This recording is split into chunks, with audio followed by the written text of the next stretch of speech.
Coming to you live from my apartment. It's Rob has a podcast, and now here's the guy who says that reality TV is his podcast-making impetus, Rob Cesternino. Hello, everybody, and welcome to our live show the day after the Amazing Race finale. We are here live to talk about everything that happened on the Amazing Race All-Stars final episode, episode number 12. And here with me to talk about it all is my co-host. All season long we've been talking about it. Here she is. It's Jessica Liese. Jessica, how are you? I'm great, Rob. How are you? I'm doing very good. Jess, is this a bittersweet day for you the day after the Amazing Race finale?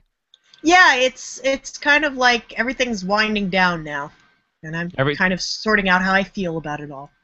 Yeah, this is kind of like finals week for me right now because we've got the Amazing Race wrapping up, and it's like, okay, I've gotten through that exam, but I've got another big exam coming up in a couple days with the Survivor finale, so get to catch my breath a little bit for a day here in between. But we have so much Amazing Race coverage that we've been doing from last night to now, and of course, I just posted all of our Amazing Race Final 3 exit interviews, and I thought they all turned out really well. Yeah, they were a lot of fun to listen to. Yes. And so I had said that if I could get through the Amazing Race All-Stars season of podcasts and get them all done, then Nicole said that we could have another baby. So then we're going to start working on that right away. Don't start working on it right now, Rob. I don't want to watch that. Oh, all right. Well, that's disappointing. All right. Wait till after the show. We'll wait on that. We'll wait on that. And not actually true either. So anyway, so here we are. We're live, and this is what we want to hear from you guys, and we want to get reactions from you guys. For the most part, I think you guys know what Jess and I think about the finale and the season, but we want to hear from you and answer your questions. So we've got the chat room going on robhasawebsite.com. Plus, we have Twitter open. Scott St. Pierre is collecting all of your tweets with the hashtag RHAP. And then as well on YouTube, you can post on our YouTube channel on this video at robhasawebsite.com/YouTube. All right, Jess, are you feeling exhausted today? I know you guys had the party last night in New York. Yeah, the party was fantastic. We had a lot of the fans turn out and got to meet a bunch of people, which was very fun. Yeah. Sounds like it, and it was more fun than my Amazing Race party? Yeah, I think it was marginally more fun than your Amazing Race party. Yeah, eating Chinese food with my in-laws and a baby? Yeah, we definitely had more fun. Okay, good. Good, you guys set the bar low then. Yeah, I guess so. All right, so let's get into sort of just setting up where we are, and then we'll jump into taking your questions. So make sure you get your questions in, because that's what this show is really all about here today as we start to look ahead towards the Amazing Race off-season, what's coming in the future. We could talk about the move to Fridays. We could also talk about anything that took place in this season as well. So Dave and Connor, any thoughts on them as a winner? I feel like we didn't talk about that last night, their place in the Pantheon, Jess. Are you willing to say that Dave and Connor, do you look at them as a top 5 Amazing Race team? I don't believe they make the top 5. They might make the top 10. Now, they had 6 leg wins. That's very impressive, Jess. Yeah, that is pretty good. They were definitely among the more dominant. Yes. So who is in the Pantheon? Well, let's see. Dave and Rachel are definitely in the Pantheon. Yes, Dave and Rachel are up there. Yeah, and I'd say probably Nick and Star. Okay. And let's see. Rob and Brennan were very dominant, as I recall. I don't have them ranked, but I'd say that Megan and Shane are probably also in the mix. Because I feel like Dave and Connor, if you're going to make the case for them, I feel like they should get credit considering that they've never actually been eliminated. I mean, through 1+ seasons, they've never been eliminated. Well, that's a fair point. Neither have Brendan and Rachel. I guess so, but they still have come in third, where even like a team like, Rob and Brennan who win in the first season, it's like Dave and Connor not only won a season, they also have another 5 legs in which they didn't get eliminated and had a number of first place finishes as well. So they have like 1+ seasons of not being eliminated. So it's like 1 point something. Yes. Yeah, maybe. I don't know that I can make a case for them being a dominant team when they self-eliminated on, like, the 4th leg. Well, they self-eliminated, I think, is probably the wrong word. I mean, that's the word Connor used. Yeah, but I think it was more like a medevac where, that they were advised that, look, you need to get medical attention. It wasn't like, it was like a pain management issue. Yeah. Well, I will say this for them. They made the most of their second chance. And a lot of times when you have a team that goes out that early, you spend a lot of time thinking about, well, what could they have done? How would this season have turned out differently? And most teams when they come back, or most players, you see it on Survivor all the time, when they come back, they don't live up to that potential. But Dave and Connor definitely did. I called Jen and Caroline in my exit interview today the greatest team to ever not win a leg of the Amazing Race. Is that accurate? I don't know if that's accurate. They were at the bottom of the pack a lot. Is there a greater team that's never won a leg? We got some guys in the chat room that have whole spreadsheets devoted to this kind of thing. So I'm going to wait and see what they say about this. All right, let's wait and see what they say. But I can't imagine that there is a better team that's never won a leg. Well, we had a couple of winners that never won a leg. No, but the last leg is winning a leg. Okay, the last leg is a leg. Yeah. Okay. So, like, you can't say the Beekmans never won a leg because if you win the race, you won the last leg. Okay, fair enough. All right, let's get to some of your questions here as we go along on the day after the Amazing Race finale here live. Let's take a question from Alex, who gets us started, who wants to know, do you think the Amazing Race should no longer cast reality TV imports for future cycles? Now, this was something that we were asked earlier in the day on Twitter, and I responded to it, and I actually responded, we should cast more people from reality imports. I love it, Jess. Yeah, I favorited that tweet because I agree with you. You do? I'm surprised. I like cross-promotional synergy, and I feel like we haven't had a dud team, apart from that really early season where they brought the girl on with her boyfriend who wasn't on Big Brother. Allison. Yeah. I feel like we've done pretty well. I mean, they don't win, but they're good TV. They're kind of proven in that. Was kind of a bust also. Yeah, that was kind of unfair to Jen and Ethan. What I've always heard about this is that it's CBS who wants the reality retreads. Like, CBS is like, hey, let's get a Survivor in there. Let's get a Big Brother person in there. And it's Bertram and the Amazing Race production, I feel like, are always the ones that say, not so much. We're not crazy about this idea. Yeah, it's hard to tell. I feel like sometimes they end up caving to pressure. Yeah. So I feel like but CBS pushes for these things, and so that when the Amazing Race loses the reality contestant, they're not super devastated because it's more that CBS wants them in there. Yeah, that's true, but I would imagine that they're probably happy they don't have to cast one more team. It's less work for them. Yeah. I feel like it always works out in the favor of more drama, and I think that's a good thing. So I feel like we should have more and more reality TV retreads. Do you want one every season, or is that too much? I don't want one every season. I think the most we want is maybe one every other season. So we don't want to force it. We don't want to just be like, we need somebody from a reality show, let's just grab these people.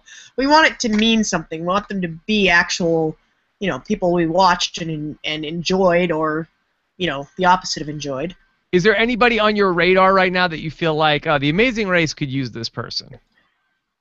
Not lately, to be honest. I haven't seen a lot of huge characters that I'm anxious to see on the show.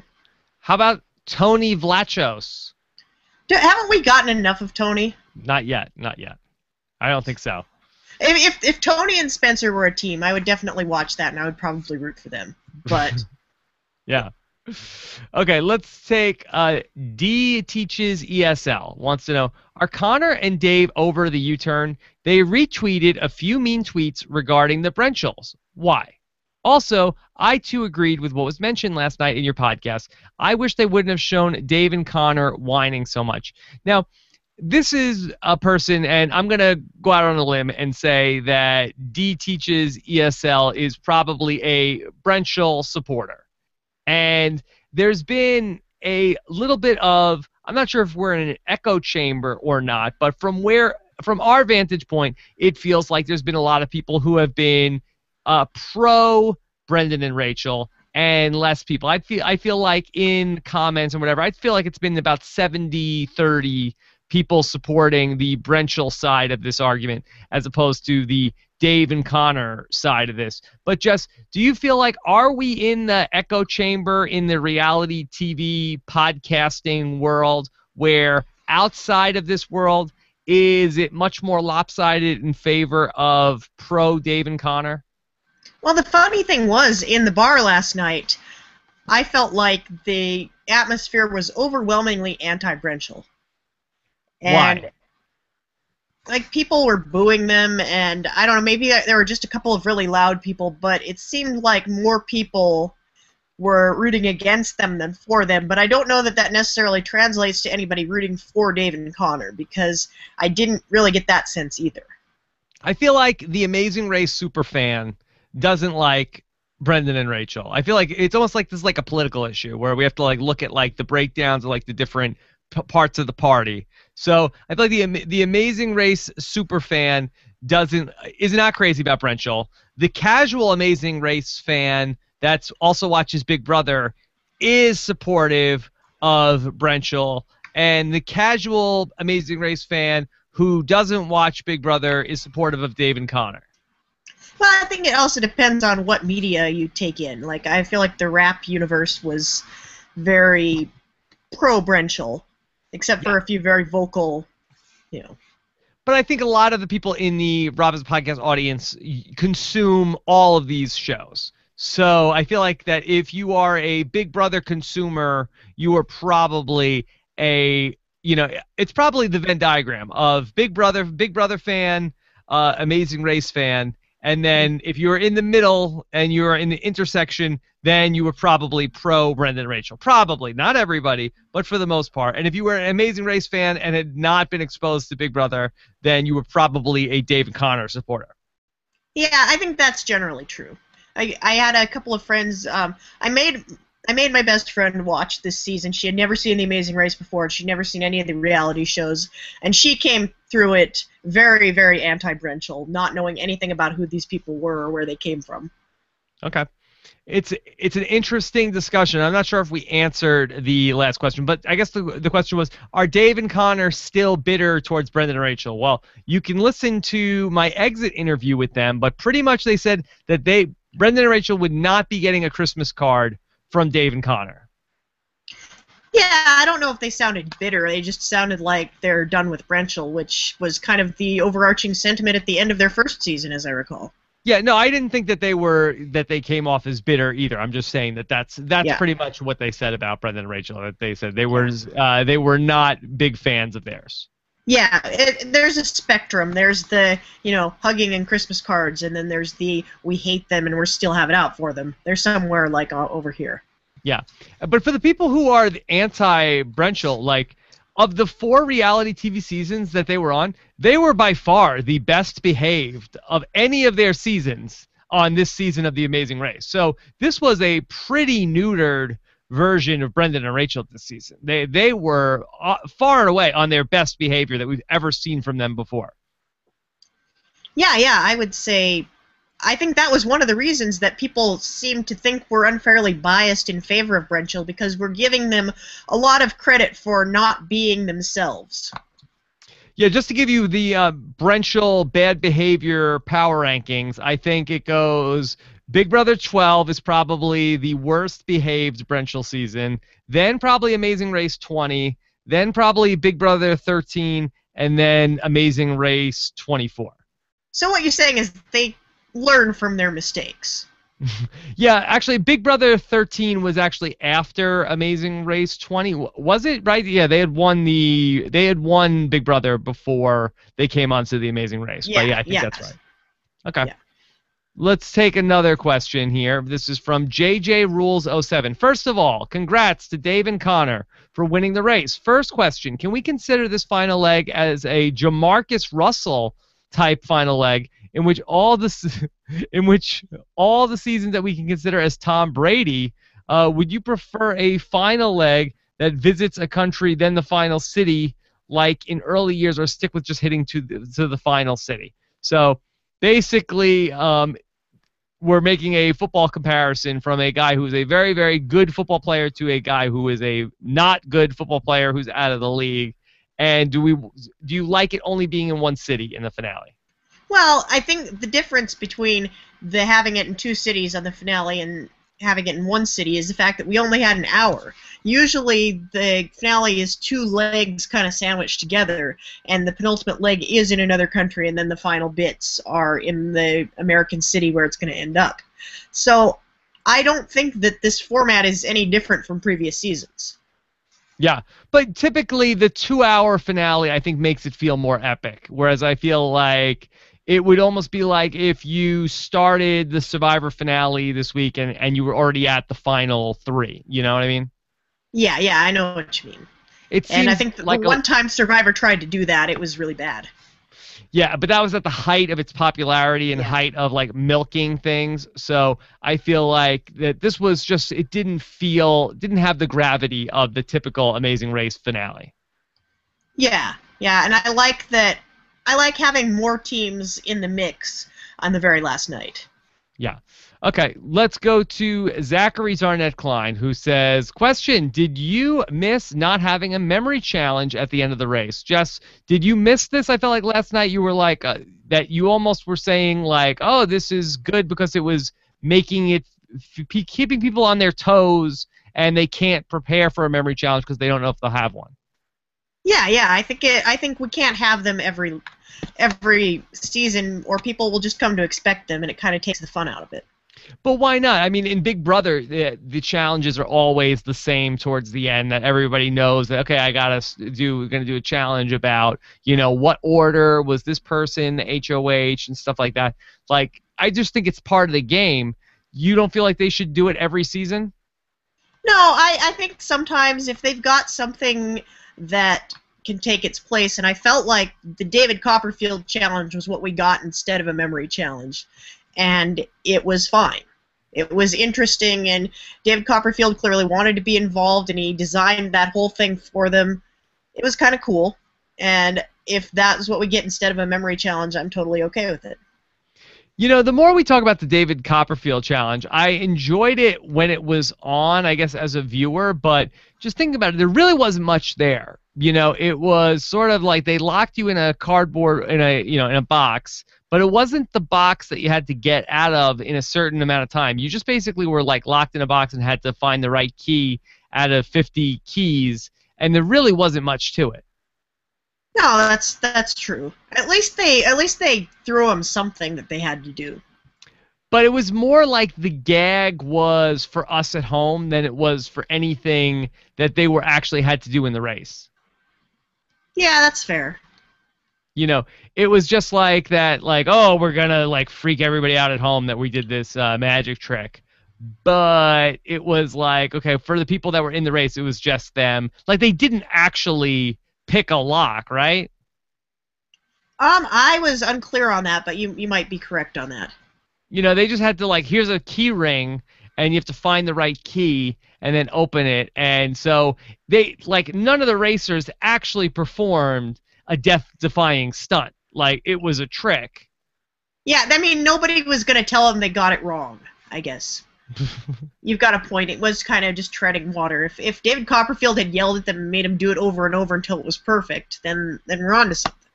Yeah, because it was like they were locked in the box, and then it was like, okay, now once they unlock the key, then flip the switch to make it go into the thing. And so, it was just like, like they just once they got out of the box, they just like put on a fireman's costume and ran out and like scared their partner. Yeah, it took everybody exactly the same amount of time. I will say the David Copperfield challenge much better than take a picture with a cardboard cutout of Obama. That is certainly true. Yeah. And Connor was funny in my interview today that he thought that it was going to be something like that with David Copperfield, that it wasn't going to be the real David Copperfield. But actually what they should have done was like, hey, the teams will have to then take a picture with a cardboard cutout of David Copperfield, and then David Copperfield should like appear when they think it's a cardboard cutout of him. Sort of like when whenever they unveil a new statue in Madame Tussauds and they get the real celebrities stand there and pretend to be the statue and freak people out. Yeah, I think that would be good. That's maybe for Amazing Race 25. All right, okay. We'll call them up and let them know. I'm sure they'll want our ideas. Brendan M. says, why did they make the final task basically impossible for the trailing team to gain ground? Whoever got to the clue first was essentially guaranteed the win because they would get the first helicopter. This is a good point. You know, there really weren't a lot of areas in which you could make up ground. It was sort of like everybody was on the same flight, right? And then everybody then was driven to the same hole, and then you got your box. So it's like I guess you could dig faster than the other teams into the hole, and then you got your box and you got driven to David Copperfield. And I guess you could get luckier with what key, but then you got to the neon boneyard, and then you weren't allowed to run through the neon boneyard. You had to walk, and then basically then you would get to the Mirage. It was all about like if you found the entrance to the Mirage quick enough, because then it wasn't like you could go up the scaffolding quick. I guess you could screw in your light bulbs faster than the other teams, and you could not screw up your count. And then after that, once you come down, it's like just get to the helicopter, and then there's really just as long as you see the thing, there's really wasn't a lot of room to screw that up. Yeah, they could have made the seeing the thing part a little bit harder, I believe. I didn't get the sense that that was much of a challenge for anybody. Like, they knew exactly where to look. And there's a lot of light and crap on the Las Vegas Strip. They could have done something a little more involved with that. Okay. Yeah, so it was a tough race, but to end up come back if you were falling behind, but all the teams were kind of on a flat-footed tie. So yeah, I mean, I would disagree that it was tough to come back if you were falling behind, because the order changed up a lot of times, like more than any other episode this season. And it was certainly better than last year's finale where everybody stayed in the exact same order the entire time. Yeah. Okay. Here we go. Let's go to Mike Bloom, who wants to know, if we replace this season's final three with the next three eliminated teams, which were the Afghanimals, the Cowboys, and the Globetrotters, how would that last leg go? Who would stand the best chance of winning? Who would win the second trimester of teams here? The Afghanimals, the Cowboys, or the Globetrotters? Well, I can tell you that the Globetrotters would not do well on that light bulb changing task. Like, I'm sure they would have trouble remembering how many lights were up there and following all the instructions. So I would say they would probably be out of it. And the Cowboys are not good with details either. Maybe we're looking at an Afghanimals win out of that. Yeah, but wouldn't Big Easy be able to screw the light bulbs in the top easier? Well, you know, amazing size doesn't equal amazing manual dexterity. I mean, they are pro basketball players that can spin things on their fingers. Maybe they're good with light bulbs. I don't know. Okay. All right. Let's go to Luke. And Luke wants to know, question, what was your favorite challenge from this season? Let's talk about some of the things that worked and did not work from this season. Do you have a favorite challenge from this year? Well, I quite liked the thing with the Ferris wheel in the very first leg. Mm-hmm. I thought that was better than they could have, but I thought that was very effective, and it kind of, there was some skill involved, and once you picked up on what you had to do, you could get through it. Yeah. I'm trying to think of what some other things that really did work for me this season. I did like when they had to go on put the raft together. I thought that was a good moment. Bartending worked. I thought the Malaysia leg, for it all being in one contained spot, I thought that was very effective. Yeah, I thought that was also a pretty good one. Um, I feel like we should write down as we go through the season, so we don't have to try to remember things Well, I've got it afterwards. up on Wikipedia right now. Okay, so what do you got? Well, I can go through. We can go through all of them. Well, why don't you just tell me the ones that jump out that you liked? I liked the step counting. A lot of people didn't like that. I did. I thought it was good. And I thought the milk jugs were good, and I thought the hotel Always cleaning good. was terrible. Yeah, the hotel cleaning, that was probably on the best of the worst list. Yeah, I think the balloon was absolutely the worst. I think that was the high watermark for things that's like the things that sucked about this season. The balloon shaving, remote control car racing, hotel cleaning. Any other ones that were on the Dirty Dozen? Well, let's see. Shirt sewing. Sewing is not good. Sewing's not exciting to watch ever. Yeah. Calligraphy, how was that? Calligraphy could have been better. Yeah. I would put calligraphy somewhere in the middle. Yeah, chat room jump in on this as well. Yeah, I thought they would. Yeah, absolutely. So were the lows of this season roughly equal to previous lows, or do you feel like that we hit new lows with some of these tasks? I think we hit rock bottom and kept on digging. And then Brendan threw dirt in our hole? Yeah, Brendan threw dirt on our hole. Yeah. Was the balloon shaving the worst thing that they ever did for a task? It is down there. It might actually be. I mean, there are ones that took a lot. There are ones that took less skill and thought, but that one is definitely it's corny, and it's cheap, and it had very little to do with the locations, so it's hitting all the marks. Yeah, I feel like the face painted on the balloon, I felt like also made it seem more low rent. Yeah, it looked very, very summer camp. It looked kind of like the Amazing Race birthday party edition. Yeah. I'll keep that in mind. You know, I got a landmark birthday coming up, so we'll throw a party. Okay.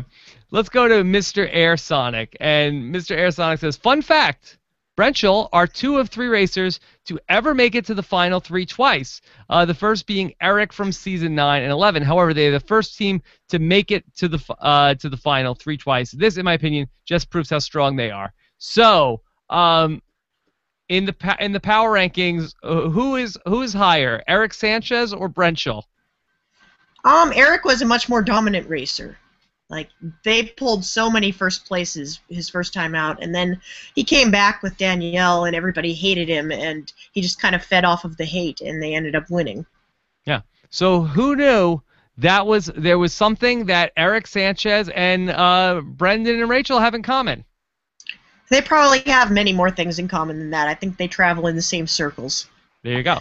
All right. Spicy Wasabi says, grumpy old whiny curmudgeons Rudy Bosch, Randy Bailey can be made likable. Self-deprecating, snarky people, Cochran and Tyson, can be made endearing. So how did the editors get it so wrong with Dave? Now, again, I'm wondering here, because I'm hearing from people like Jeff Probst, so the people on the street, it seems like there's a disconnect where there are some people who feel like that Dave was unlikable this season, while others feel like that Dave was just as endearing in this season and just as much of a victim of Brendan and Rachel as you could say, vice versa. So, Jess, which is it? Was Dave edited as with some negative things about him, or is that a overreaction from people who are fans of Brendan and Rachel? You know, I don't know that you can really look at how people feel about Dave objectively, because I think it's so polarized right now that how you feel about how he came off this season is a direct reflection on how you feel about Brenchel. Because if you hated Brenchel going in, you were inclined to see them as having attacked him unfairly. and you're more inclined to take his side of it. But if you like Brenchel, as we kind of did, we kind of went along and we could see both sides of the story there. And so people's we opinion. didn't. People's opinion on Dave is sort of like a Rorschach test on your opinion of Rachel? Yeah, I would say if we polled 100 people, there would be a very strong correlation, like Dave, hate Brenchel, lukewarm on Dave, like Brenchel. Yeah, interesting. It's interesting. So I don't think that Dave was unlikable, but I feel like you could say I can certainly see, and I felt this way during the season, that it was like, okay, enough with the Brenchel thing, because there was about a 3-week period where it did go on and on and on, and then there was a point where it was just over. They just once the Cowboys went out, then it was never brought up again. Yeah, I really wanted them to drop it much earlier than they did. I think we lost out on seeing some other things that were probably more interesting. It was a little one note without there being an escalation of the fight, where it was like, if it escalated into like Dave and Connor like getting in Brendan and Rachel's face, and there was going to be a confrontation, that would be fine. But it just was like a lot of just like over and over again, like I can't believe that what they did to us. How could they do that? Somebody ought to U-turn them. And it was a lot of like just complaining as opposed to there being actual conflict. Yeah, I feel like when we've seen fights like that in previous seasons, they end up having like a brief scene in the next episode where they all talk it out and they agree either we want these people to go or we're all cool now, and then they never mention it again, and we never got that. Yeah. Okay. Let's go to Nick 2S, who wants to know, would you like to see more celebs a la David Copperfield in Legs of the Amazing Race if the location matches the celebrity? What's your take on this, Jess? Was that a win for you, or was it a miss for you? Well, I like everything to do with Vegas, pretty much. Like, I was very excited when they had Wayne Newton in season 15, so David Copperfield, that was a win for me as well. I know, I was surprised to see the number of complaints about this leg in the comments, because I just felt like that the things they did felt big. So I really couldn't complain about this final leg, even though a lot of other people disagreed and had a lot of complaints about the final leg. But it didn't feel cheap by any stretch of the imagination. Well, not compared to the rest of the season. Like, maybe it's another case of our expectations being so lowered that we don't have a problem with what we might hate in a different season. Yeah, it felt like that there was a lot of things going on and a lot of like, interesting things. So I didn't mind that there was no memory competition, and maybe because it was just a 1-hour finale, it felt like it was, that there wasn't too many things actually happening, but it didn't bother me, the finale. Yeah, no, me either. Okay. Let's go to Luke Ferrantino, who wants to know, is it time to switch up the game? How about instead of a U-turn, we have a rewind, which appears after a roadblock, and the team rewound has to go back to the roadblock, and the other team member who did not complete it before must then complete it. Do you think that are more twists what we need in The Amazing Race? No. I think we're doing well with the twists we have. Yeah. Do you feel like the game has gotten stale? Do you feel like that we need to shake up the game, or do you feel like the game is fine, but we need to make sure that we are executing with the game we have? Yeah, we need to execute the game we have. We need to cast good teams, and you need to go to cool places. Should The Amazing Race hire you as a consultant, Jess? Would that be a smart decision to bring you into the fold? I have had that suggested to me, and I'm open to it. I'm willing to entertain offers. So if you're listening, CBS. I mean, I would hate to have somebody steal you away from me, but it does seem like it would be a smart move on their part. I mean, I don't think that you would hold them up in the contract negotiation, and it feels like that, if you could, get people feeling good about the show, and, I think that this would be a very positive thing for them. I would do my part to try to revive the franchise. So Yeah. I think there's a lot of good left in it if they do it the right way, and they don't even have to blow their budget on it. Yeah, you could be a real shot in the arm. Hey, they know where to find me. Okay. All right, let's go to us at Soul Survivor Yap. Jeremiah, not Jeremy Yap. We've seen Survivor and Big Brother contestants compete on The Amazing Race. Do you think that we could see any racers on these other two shows? I feel like we've talked about this before, but do you ever think that we'll see Amazing Racers then go on to be on Survivor or Big Brother? Well, it used to be that you would have people from Big Brother go on The Amazing Race. You have people from Survivor go on The Amazing Race. And The Amazing Race was just taking everybody else's leftovers. But now we've had Hayden Moss as kind of a trailblazer in this regard. Mm-hmm. So I think it's entirely possible we'll see some things going the other way. I mean, I guess I could see, like, in a Blood versus Water season, if you took, like, let's just say hypothetically, like the 20s, where, like, if Survivor did a Blood versus Water of all new people, and could you take the 20s and use them on Survivor as, in a season of Blood versus Water where it's like 10 new players who've never played Survivor before? I think that would be interesting. Yeah, I think so. I would love to see that, actually. That could be very interesting. That would be pretty interesting. I would be on board with that. Although I wonder, though, if, like, you took, like, the 20s on Survivor, in casting wise, if you basically are, like, doubling down that, Natalie and Nadia are so similar, it's almost like, are you doubling down on one character type? Well, I was saying when they did Blood versus Water before that I was dying to see someone bring in an identical twin. That would be really interesting. Mm-hmm. Well, they did that on Big Brother once, and I wouldn't say it was really interesting. Well, they did it wrong on Big Brother. That was just dumb. Project DNA. Do not assume, Jess. Yeah. That was the one season that I watched, and that's kind of why I don't watch Big Brother anymore. All right. Alex Wilpon wants to know, we've talked a lot about this season about good and bad race legs. Jess, in your expert opinion, what makes a good race leg?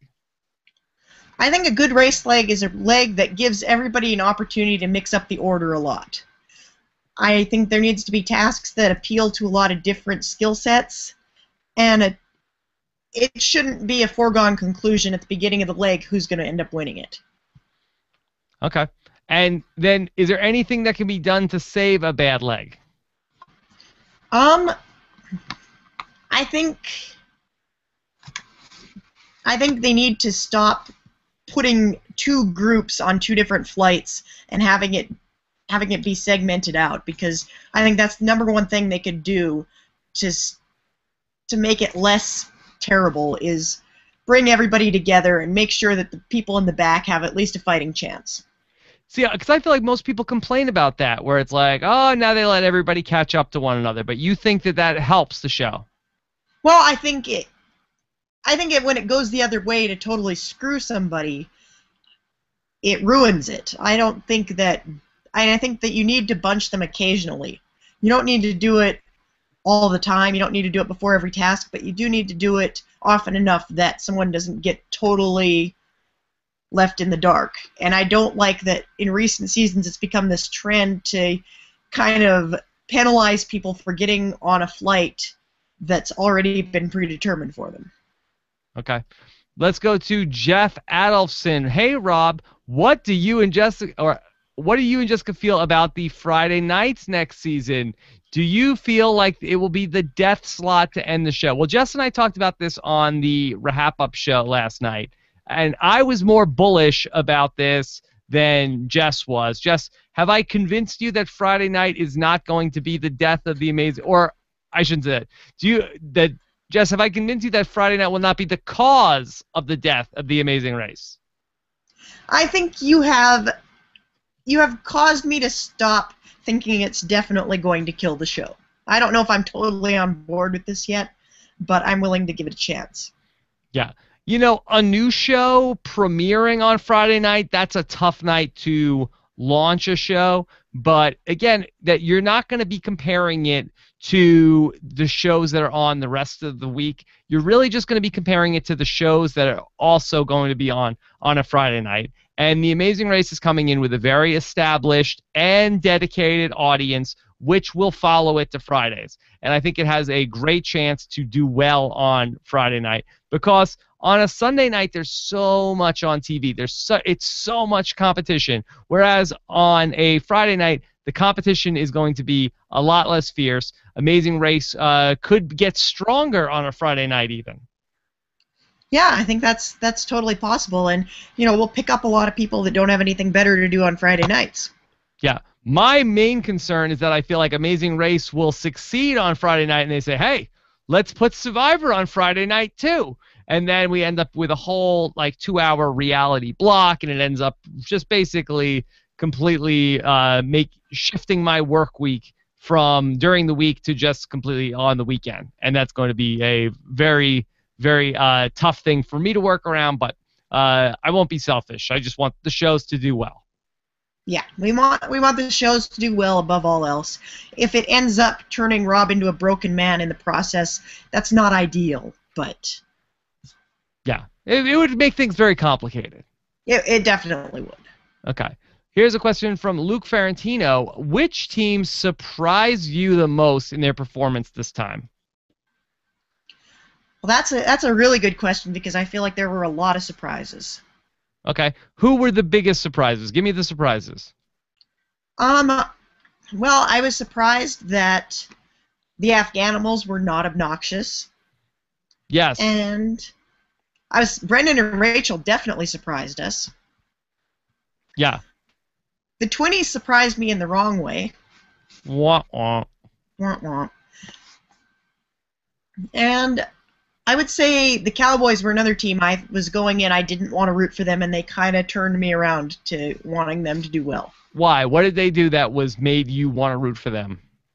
They stayed out of all the drama, and when they did tasks, they just did them well and moved on to the next thing, and they had a great attitude about it the whole time. And I couldn't help but like that. Have they traditionally gotten involved in drama?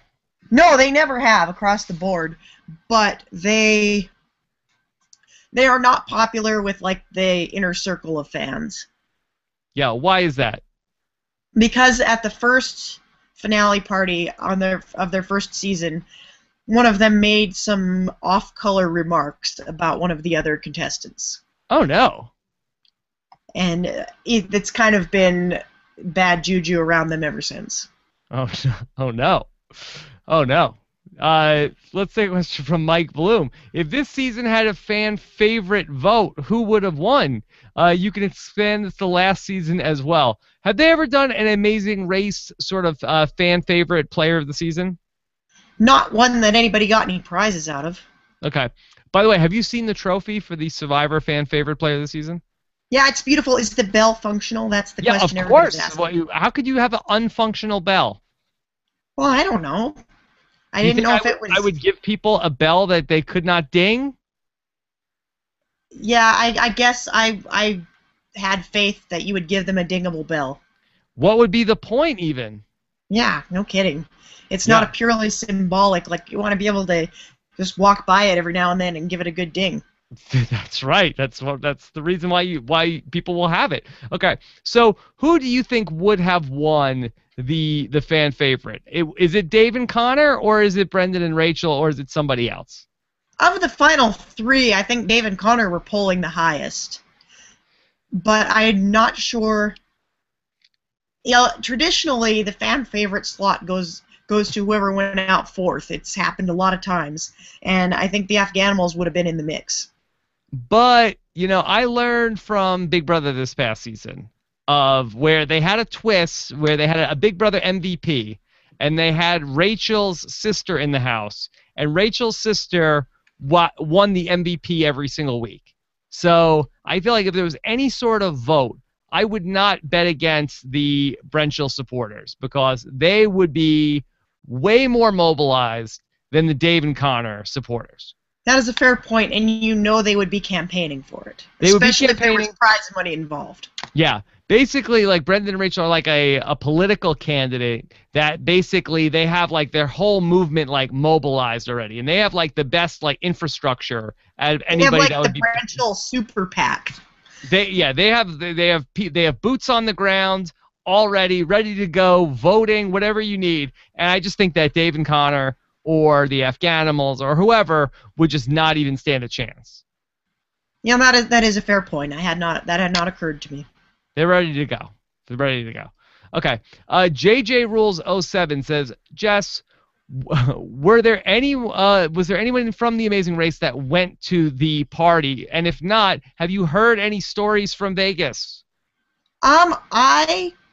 We did not get any former racers. We had a couple of RSVPs no with regrets, but I heard that Vegas was very fun. It looked like there was a lot of reality royalty out there, and looked like they were all in a club, having fun, doing whatever you do at clubs. Who was there? The contestants from this season? A lot of the contestants from this season were there. It looked like also Jason and Amy and Tim from last season all went out. And I saw in pictures on Facebook, it looked like the Globetrotters were there, Brenchel was there, Afghanimals were there. I did not see Dave and Connor. Yeah. But I don't know. I've friended almost the whole cast on Facebook, so I may not have seen certain pictures. Okay. So I don't know if the people that I talked to, they were in Vegas this morning? Well, that might be why Brendan was driving. I don't know. Okay. Let's go to Melissa Z. What part of the final leg do you think was Brendan and Rachel's downfall for not winning? I'm actually happy that Dave and Connor won the race. When I saw that they came back, I was excited to see them race again and redeem themselves. So where would you say Brendan and Rachel's downfall was? I think the second they stepped inside the casino, I think that was the death knell. But the bad cab driver didn't help, but they got really, really lost looking for a small, stupid thing, and I think that was their undoing. Was that a bad job by Brendan to decide that we just need to run around and look for the clue? I guess Brendan felt like they needed a clue, but he needed to look for it in the hotel. Yeah, and then Rachel said, "How are we going to look in the hotel? It's one of the biggest hotels in the world." It's pretty big. It's pretty big. Yeah, she's not wrong. Yeah. Very confusing. Mr. Air Sonic says, is there a hometown curse for the Amazing Race, or at least something similar? If I recall, usually the team that goes to their hometown for the final leg ends up losing, but I don't think that's always the case, Jess, right? I don't think you can draw any conclusions from whether or not the team is in their hometown, because we have had teams go back to their hometown and not win the race there, but then it's happened the other way as well.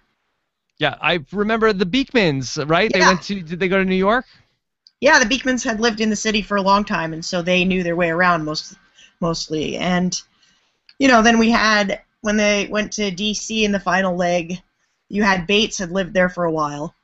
Mm-hmm. So there was that. Okay. I don't think it necessarily makes a difference either way. So there's no curse? There's no curse. JJ Rules wants to know, which is worse, Dave complaining about being old or Jason and Amy accusing of Tim and Marie moving their bags? Well, this seems a little bit like apples and oranges, right? Yeah, I think it's definitely apples and oranges.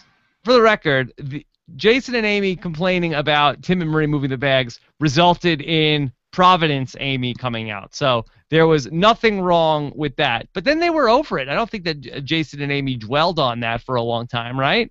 No, they got over it pretty quickly. And in fact, they're BFFs with Tim now. So I think whatever they felt about that, they got over it pretty fast. And we talked about this during the season. If Brenchel U-turning Dave and Connor turned Dave into Salt Lake City Dave, and then he turned into, he was like, Brendan and Rachel, like, why I oughta, that would be great. We would love that, but it just got into a little snipey. Yeah, I wanted him to turn into the Hulk, and he didn't. Yeah, that would have been great if he would have really gotten that. Okay, let's take one or two more questions here, Jess. Nick 2S wants to know, has there ever been a finale leg ending at night before? Jess, did we make history? Yeah, not in recent memory, for sure. Like, I'm not I'm not 100% sure that they've never had it, but it doesn't seem like something that they've had before. Okay. And then one more question here. This is from Zachary's on line. Why not do a reunion show for The Amazing Race? The exit interviews from the mat feel unsatisfying. Is this a common complaint that people have had where the Survivor has always had a reunion show? Big Brother has really not ever had. They have sort of like a reunion show with everybody except the final two. They're sort of, it's always like a weird scenario where they interview just about everybody else from the season, but the two people who are left at the end are sort of in the house for that whole thing. And then the show ends with the winner sort of walking out of the house, so we don't really get any sort of follow-up with them. And then The Amazing Race has even less. Yeah, well, anybody that watched the Amazing Race Canada reunion would understand why they don't do that. Why don't they do it? Amazing Race Canada reunion was terrible. Yeah, and why? Like nobody was excited was to so be nice? there. Oh, why not? Like everybody, like most everybody was friends on the Canada cast, except for one team that kind of thought they were a little bit more famous than the rest of the teams, and then that just ended up being, they came across as very petty, and nobody came out of it looking good. No. Oh, that's sad. Yeah. All right. Well, maybe one day we'll see an amazing. Maybe that should be on Fridays. That could be a huge block on Friday. Amazing Race finale. It's all happening. Selfishly, I don't want that to happen because, if there's ever finale parties again and they have a reunion show, we're never going to get to hang out with the racers. Okay. All right. Well, you shouldn't be selfish, Jess. You should want what's best for the Amazing Race. What's best for the Amazing Race is everybody hanging out with me so that I can get them on RHAP as a podcast. All right. Well, that is a fair point. All right. Well, Jess, outstanding work again here on The Amazing Race. Now, we're not going to have to wait until the fall, though, to hear more coverage of The Amazing Race. Is that correct? No, you are. You have not seen the last of me for the summer. Okay. Tell us what we're working on for the summer coverage of The Amazing Race. Well, we've got 2 amazing races coming up this summer. There is Amazing Race Canada is starting on July 8th. And I don't have premiere dates yet for Amazing Race Australia, but that's coming up very shortly as well. And so I'm going to be doing a show on Rob's new Splinter channel, the reality RHAP-ups, and I'll be having a variety of guests in. I have been talking to Amazing Race Canada racers already, and we're going to do a kind of a 2-part recap every week. We're going to talk about Australia and Canada, so everybody has that to look forward to. Yeah, and so and if you haven't caught what I am planning on doing, reality TV wrap-ups is going to be a second channel that I'm going to launch sort of under the Rob Has a Podcast umbrella. And these are going to be podcasts that are not hosted by me about things that I wouldn't normally cover. So we are launching our Bachelor RHAP-up. That Jess is going to cover international seasons of The Amazing Race. We have some other shows that we're currently nailing down that we are going to add under that umbrella. But basically, everything on Rob as a Podcast is going to remain the same, but we're going to reach out and cover more shows under the reality TV RHAP-ups umbrella. And I even think for the Amazing Race international versions, I think I'm going to keep that all in the current Amazing Race feed, but also in the main, which has not been launched yet, reality TV RHAP-ups feed. Yeah, I think that's an excellent idea. And I'm going to point out, like, if you're living in the United States, you're not going to necessarily have easy access to these shows, but people who are patrons of Rob's Patreon network may have access to any of the means by which I get them. So okay. I'm just throwing that out there. Support the show, get in the Facebook group, and I'll tell you how to get them. We had the whole thing with that on Big Brother Canada as well, where there was a workaround that we were able to come up with for that, and it's not super complicated. And I'm sure Jess will even if you're not a patron, I'm sure Jess will hook people up with the how to watch the Amazing Race international versions. Yeah, ask me nicely, and I'll hook you up. All right. Good. All right. So a lot of fun stuff coming up. Again, it's finale week. We've got so many shows coming up with Survivor and lots of fun stuff and surprises coming up with Survivor. In addition to that, we're getting ready to cover Last Comic Standing as well. Jess, are you a fan of Last Comic Standing? I don't really love stand-up comedy, so I've never seen it. Well, you are going to be in for a treat if you check it out, because myself and Mike Bloom, who you know from his appearances on Rob Has a Podcast and the Survivor Historians podcast. And I know him from the party last night. Oh, Mike came? Yeah, he did. And he is awesome.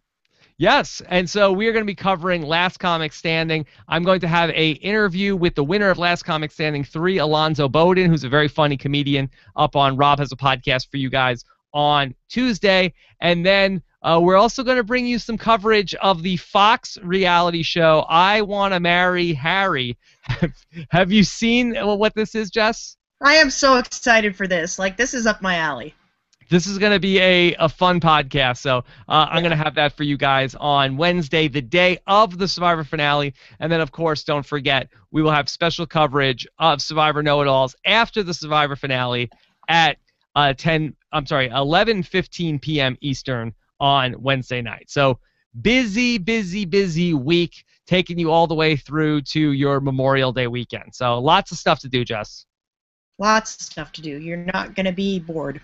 All right, and thanks to everybody who stayed with us all through the season, and I'm sure we also probably picked up a few new listeners along the way, so welcome aboard. Hope you stick with us for future coverage of The Amazing Race and all of the other podcasts that we're doing. Thanks again for all of your amazing work, Jess. Are you writing a blog for post-finale? Yep, I've already filed my blog post, so it should be up later tonight. All right, fantastic. Jess, thank you again. Thanks to everybody who watched us live and listened in the archives. And a special thanks to Mike Shaheen, who has written all of the episode summaries throughout the season. That's such a big help to me, and I never thank these people enough. The people who write the summaries during the live show, because it's so hard for me to go back after the fact and remember what we actually talked about. So thank you to Michael for all of his hard work, and all of the people who write the episode summaries for the website. It's very important stuff, and I appreciate it so much. So we'll talk to you again soon. Have a good one, everybody. Take care.